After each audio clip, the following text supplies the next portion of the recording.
उदयपुर में आज क्या कुछ हुआ, आप देखिए हमारे साथ। श्री मेल क्षत्रिय स्वर्णकार समाज के 9 साल बाद फिर से चुनाव हुए। चुनाव को लेकर समाज के लोगों में काफी उत्साह नजर आया। श्री मेल स्वर्णकार समाज के 2015 में चुनाव हुए थे, जिसमें घनश्याम रुनवाल अध्यक्ष बने थे।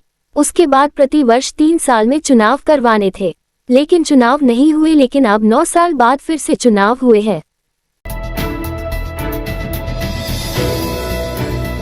उदयपुर के भुवाना प्रतापनगर हाईवे पर आए दिन हो रहे हादसों को लेकर अब NHAI द्वारा चित्रकूट नगर रोड पर फ्लाईओवर और अंडरपास का निर्माण करवाया जा रहा है।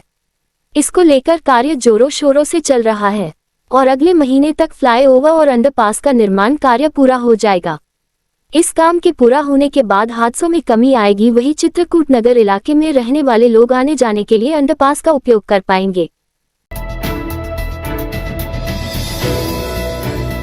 गर्मी की छुट्टियां और बढ़ते तापमान के चलते शहर के बच्चों का अधिकांश समय स्विमिंग पूल पर बीत रहा है। सुबह 7 बजे शुरू होने वाले कप फुल हो चुके हैं तथा बच्चे 2 से 3 घंटे तक स्विमिंग पूल का आनंद ले रहे हैं। इसके चलते स्विमिंग पूल संचार कोनी पुलिस के रेट भी बढ़ा दिए हैं। बांसवाड़ा जिले के कुशलगढ़ थाना इलाके में विवाहित महिला को नशीला पदार्थ खिलाकर रेप करने और अश्लील फोटो वीडियो बनाकर धर्म परिवर्तन का दबाव बनाने का मामला दर्ज किया गया है।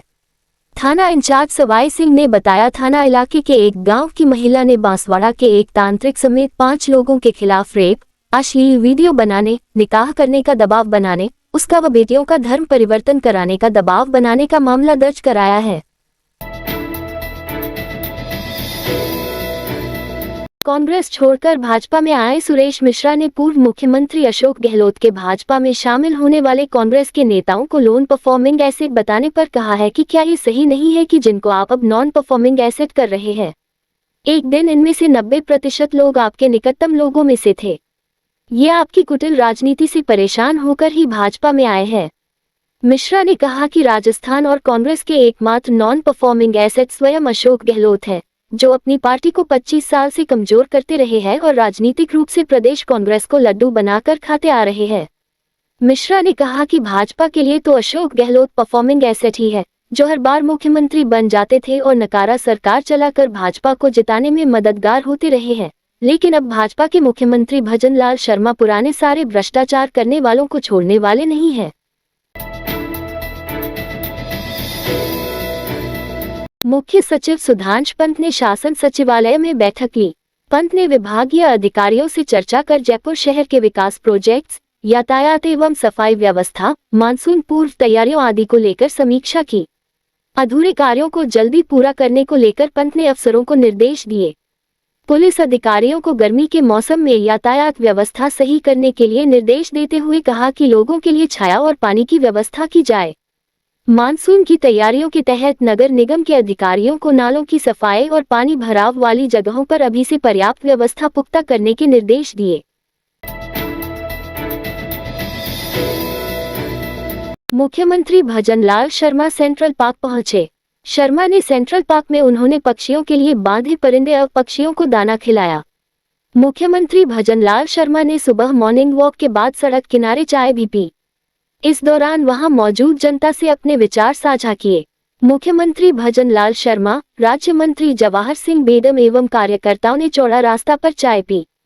2 दिन पहले मुख्यमंत्री की ली गई पार्टी संगठनात्मक बैठक में तय हुआ था कि सेवा ही संगठन के माध्यम से पक्षियों के लिए परिंदे लगाएंगे। नेट थिएटर कार्यक्रमों की श्रृंखला में युवा शास्त्रीय कलाकार मुजम्मिल अली ने राग भीम पलासी में जा रे अपने मंदिर वाजा सुन पावेगी मोरी सांस ननंदिया को बड़े सुरीले अंदाज में प्रस्तुत कर दर्शकों की दाद पाई। नेट थिएटर के राजेंद्र शर्मा राजू ने बताया कि कलाकार मुजम्मिल अली ने शास्त्रीय संगीत की तालीम उस्ताद बुंदू खां और सूफी गायन अपने दादा उस्ताद हाजी टिम्मू गुलफाम और अपने पिता मुस्तफ़ा अली से ली। इन्होंने अपने गायन की शुरुआत राग जौनपुरी में एक बंदिश पायल की झनकार बेरनिया झन झन बाजे ऐसी मोरी को द्रुत लय में प्रस्तुत कर अपनी गायकी का परिचय दिया। इसके बाद राग मियां मल्हार में फूल रही सरसों सकल बन, अम्बा मोरे गैसू फुटे, गौरी करत सिंगार, मलानी अगरबा लगाया बरसों फूल रही सरसों सुनाकर दर्शकों को मंत्रमुग्ध किया। महामंडलेश्वर स्वामी सुमनानंद गिरी महाराज ने कौशल्या दास जी महाराज की बगीची में श्री राम कथा मानस पंचामृत कथा के तृतीय दिन कहा कि संकल्प को परमात्मा पूरा करते हैं। पैसा बहुत लोगों के पास है, लेकिन उसका दुरुपयोग होता है। कहीं वह धन शुभ कार्य में खर्च होता है, वह कृपा है। पहला दान कीजिए, भोग लीजिए, या फिर नाश होता हुआ दान हो सकता है। न दान कर पाता है, उस धन का विनाश हो जाता है। गोस्वामी कहते हैं कथा में आने में बहुत कठिनाई है, घर के काम ज्यादा होते हैं, क्या नहीं पाते। कथा में हर कोई नहीं आ पाता जब तक ठाकुर जी नहीं बुलाते हैं। परमात्मा का निमंत्रण गया है, इसलिए आप आए हैं। कथा स्थल ही एक ऐसा विश्राम स्थल है जो दवाई का काम करता है। कथा में बिना गोली खाए नींद आती है तो सो जाए, गोली खाने से अच्छा है। यदि तुलसीदास की कोई चौपाई आपके कानों में पड़ गई तो जीवन सफल हो जाएगा। इस रात की सुबह नहीं होती जब तक हाथ में उसकी गर्माहट नहीं होती। चाय का प्याला, अखबार साथ पुराना है, मिट्टी से जोड़ता है। खबरों की खुशबू से सारा घर महकता है। हर रंग में ढला कहानियों से किस्सों तक ले जाता है बेरोक टोक। देश के हर हिस्से तक ये हकीकत का आईना है, ख्वाबों को सच करके दिखाता है। दैनिक नवज्योति, आपके लिए, आपके साथ। ये थे आज के मुख्य समाचार। विस्तार से जानने के लिए पढ़ते रहिए दैनिक नवज्योति। दैनिक नवज्योति के YouTube चैनल को सब्सक्राइब करें और ताज़ा अपडेट के लिए बेल आइकॉन दबाएं।